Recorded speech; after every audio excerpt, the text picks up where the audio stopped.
Okay, Pops, we are back. Yeah. We've got Yoni Barron, our service advisor, advocate extraordinaire. We've got Papa He is Shevska. that and more. And today we're going to be talking about the different things that you can negotiate on and also just kind of how you can maybe get better rates when you're going through repairs, Maybe service, discounts and stuff. and Yeah, things like okay. that. But before we do, Pops, Yeah.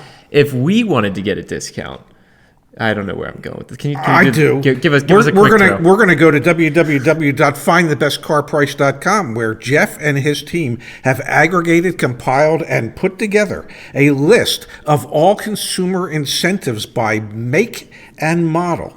One-stop shop for all of your consumer incentives at www.findthebestcarprice.com. You forgot the dot. Also, that sponsorship is going to be Put the dot in there yourself. Yanni, what is your take on the sponsorship when we have incentives? Do you think they'll still let us do that and invoice them? What do you think? Oh, absolutely. It's fantastic. It's perfect. Yeah. For springing it on me just a minute ago, I thought I did pretty damn good. All right, so now let's bring another thing on you. Tee up today's conversation, Pops. Okay, Yanni, let's say a service customer comes in and, I don't know, a guy my age, a teen. As Jerry Blavitt from the Jersey Shore in Philadelphia would have said, a young teen. A young. Is your point here that you're a teenager or that you have like a repair? A young senior citizen teen, and I have limited financial resources. If I need a major repair of some kind, is there anything that the service department might be able to do to help facilitate saving me a few of my select dollars? Absolutely, Ray. Since I know that we're all, living on a limited budget in many respects, we're trying to save money for future expenses. We're trying to not spend all of our money at one time, of course. For you, I'll give you the Ray stamp of approval senior citizen discount. Well, I appreciate that. You're welcome. I really do. Is there anything that say service managers or service directors set up to help service advisors when it comes to mitigating some of the costs for customers in service? Well, absolutely. So we use it, of course, as a selling tool for those that don't mention it or don't bring it up. I would say that most facilities, it being a dealership or a local garage, does offer a senior citizen discount, a military discount, student discounts, teacher discounts even today. And, it's even been added on to that is the first responders discount, especially during the pandemic, out of appreciation for what they've done and what they're doing, of course. So that is the automatic, I think, easy go-to is to just ask, when you're presented an extensive bill and, you're trying to mitigate the cost, you're trying to save yourself some money is, depending on your age or your role or position, is to go ahead and ask, are there any current promotions or discounts that you guys offer? And that would usually be the first route to go to. And one question I have is, on the sales side, those are usually your OEM incentives, your manufacturer incentives. Are those actually being supplied by the manufacturer, or are those like dealership by dealership? They just have different programs to provide discounts to select groups of people. That was a question I was going to ask. Great minds think alike. So that's dealership by dealership, repair shop by repair shop. That's not offered by the manufacturer. The manufacturer will have incentives throughout the changing seasons. I know some places do like a spring service clinic and other ones do a fall service clinic to where they reach out to clients that may have not been in over the past 18 months, present to them a free check over, and then during that process, if there was a sale of a service, let's call it, then they would offer a discount on top of that. But of course, always keep in mind, you can't discount a discount. You can't bundle discounts. Sorry, Ray. Oi. I live for bundles. Can you bundle, however, Yanni, like let's say I have a major repair that I go in and there's a lot of work to be done.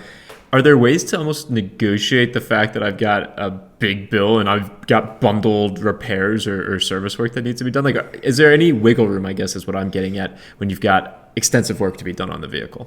So I think there should be, and I think that, people should advocate for themselves to ask that question. I think it's just too easy to just say yes or just say no. but asking questions throughout that topic, during that discussion of what's being represented to you or presented to you, that's a topic that can be definitely discussed. Has the service advisor at the dealership or the repair shop, have they contributed for overlapping repairs in those fields? Because we're not talking about one repair, we're talking about multiple fields here. And then if not, I think that there should be the opportunity, again, to advocate for yourself to save money, is to ask, how can we maybe put together packages of these repairs to maybe help yourself offset for future expenses, not do everything all at once. But if you were to add in repair A with repair B and repair C possibly, can you lower that price to make it an A and B plus what C would cost, but at a reduced rate? You're gonna have to give a tangible example. Well, yeah, I need it. I need it. If do you have any from your work experience, like? Because I'm thinking A and B and C, but I'm curious, like, what is an example of some overlap that where you were able to help a customer save some money because it's like, hey, we're doing the same thing in we're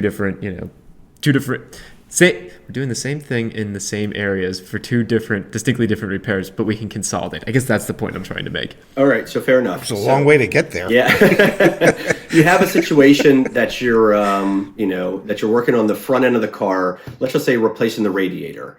And the water pump is not located in front of the car. It's located on the left side of the vehicle, which would be the passenger side.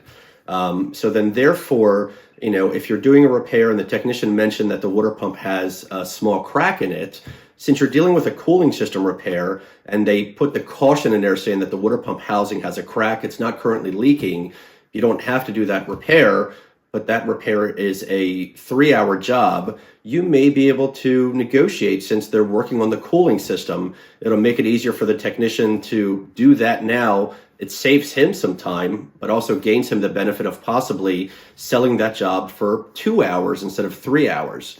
So that's one way to think about how you can bundle a repair if it's a similar field in some situations. But in other situations... I was going to say, would it be safe to assume, and this is just my salesperson's mentality speaking, but would it be safe to assume that a service department or a service advisor would rather have 90% of what the sale would be for that service today than hope to get 100% of that value tomorrow? To me, absolutely. I mean, I advocate towards, naturally selling something over selling nothing. And the opportunity of tomorrow, the car getting wrecked, the customer selling the car, they've thought about, trading it in, whatever it may be. Absolutely. I mean, I definitely advocate towards bringing in something over bringing in nothing.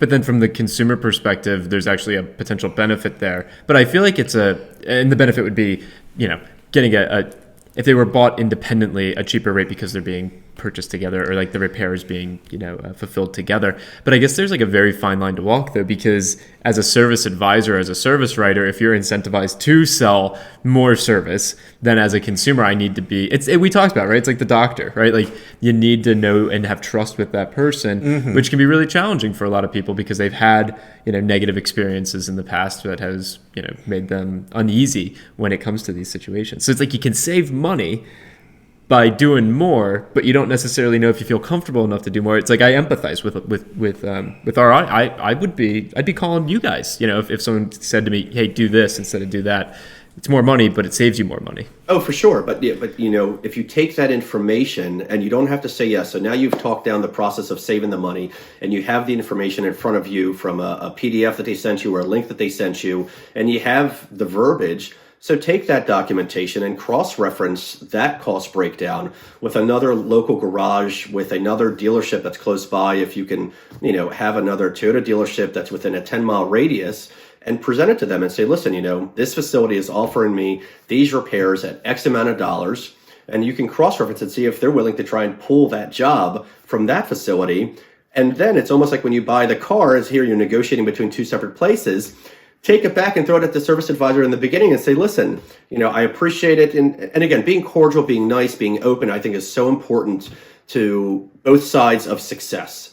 And take it and say, listen, here's what, I price shopped it around. Here's what they're willing to do for it. You may be able to get a few more dollars taken off. and leave your car there, one stop, one shop.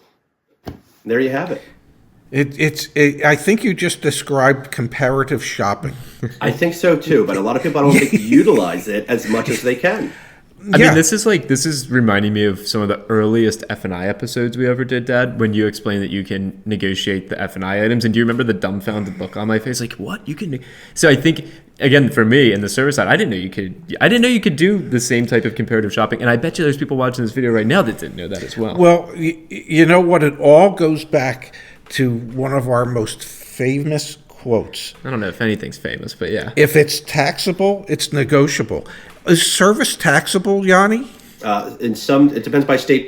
In the state of Maryland, parts are taxable, labor is not taxable. But absolutely, and it's, yes, I agree with your dad. Everything is negotiable. Yeah, pretty much everything in life is negotiable, and especially in the confines of a dealership or a shop, a repair shop. Yeah. Yeah, absolutely. Yeah, which is kind of crazy to think because, culturally, what else do you negotiate for here in the United States? Like real estate. But outside of that, what else? Well, you don't negotiate on your mattress. No. You should. Do you negotiate when you go to a restaurant on how much the plate costs? No. Why? Because, again, like you said, Zach, it's we culturally have gotten accustomed to what we see is what we pay. But, in other cultures around the rest of the world, it's very customary to ask for discounts to, Oh, no, wait. In some cultures, Yoni, it's not customary to ask. It's customary to demand. Yeah. But you know what? Culture, not way of life. Yes. Yeah. If you're buying a car, if you're servicing your car, if you're buying the F&I products, demand your discount. Be your own advocate, I guess is the point. Well, that's the whole point. And so there are two ways, at least that I've learned, and you guys, give me a third if there's a third. There's two ways to potentially get discounts when you're facing a repair bill. One is be a senior. I'm just teasing. But ask the dealership for any. Have me bring the car in. Yeah, have Grandpa Ray show up. You could be a porter. Yeah. Anyway, ask for discounts at the dealership. Would pay. Yeah, soon, man. Ask the dealership for discounts. The other would be the comparative shopping and seeing if you can consolidate multiple repairs or different areas of repair work that could have overlap and negotiate down, I guess, the amount of labor time that's going towards that, and comparative shopping for that. Those are two ways to drive down cost if you're trying to, as you started out this episode with, save a few of your precious dollars from Social Security. Yeah, absolutely. And I think most dealerships and most service advisors and most service managers are amenable to that. I agree. No, for sure. I mean, the two primary topics that you brought up are 100% factual. I think it's just people need to have the confidence to ask, and there's nothing wrong with asking. And don't feel like you're, hurting their feelings or not going to get your way. You have to ask. Period. Yeah. You have to be your own best advocate. Yeah. We're here to help. Yeah. But you got to implement it. Cool, guys. Well, that makes a lot of sense. Sounds like I learned something. Hopefully, if you watch this far into this video, you've learned something as well. And, I did. I'm going to get paid soon. Okay. All right. Thank you, Yoni. All right, guys. Take care. Thanks, Yoni. Talk to you soon. Zach. Thanks, Ray. Yep. Bye-bye.